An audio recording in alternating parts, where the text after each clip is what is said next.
Hi అండి. మీ అందరి కోసము నేను ఒక టిప్పు చెప్పుదామని చెప్పేసి వీడియోనైతే షేర్ చేస్తున్నానండి. ఇది కొంచెం జార్జెట్ క్లాత్ లాగా ఉంది.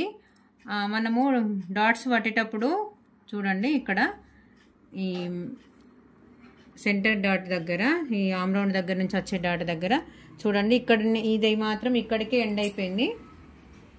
చూడండి, ఈ మెయిన్ ఫ్యాబ్రిక్ పైన చూస్తేనేమో ఇక్కడికి ఎండ్ అయిపోయింది. చూడండి, ఇక్కడ నేను చివరికి చూస్తే ఇక్కడ వరకు ఉంది. అంటే ఇక్కడ మనకి క్లాత్ అనేది కరెక్ట్గా పట్టలేదు. మనం ఈ డాట్ పట్టేటప్పుడు ఏంటంటే పట్టుకునేటప్పుడు కరెక్ట్గానే అనిపించింది. చూడండి, ఇందులో లోపలికి మీకు కనిపిస్తుందో లేదో కానీ చూడండి, ఇక్కడ వరకే ఎండ్ అయిపోయింది.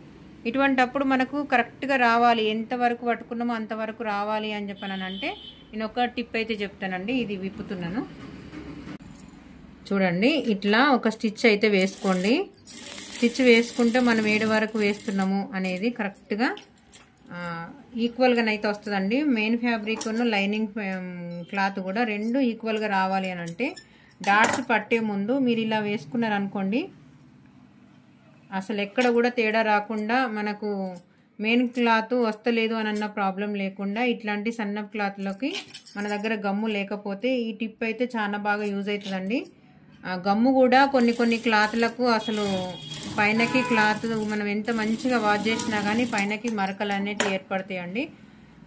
చూడండి, ఈ టిప్పు బాగా యూజ్ అవుతుందండి. చూడండి, ఇప్పుడు నేను ఎక్కడ ఏలైతే పట్టుకున్నానో ఈక్వల్గా బ్యాక్ సైడ్ కూడా ఉంది. చూడండి, కరెక్ట్గా డాట్స్ పట్టుకునేటప్పుడు మనము జాయింట్లు వేసుకున్నాక ఈ డాట్స్ పెట్టుకునేటప్పుడు ఈ టిప్ అయితే యూజ్ చేయండి, పర్ఫెక్ట్గా వస్తాయండి.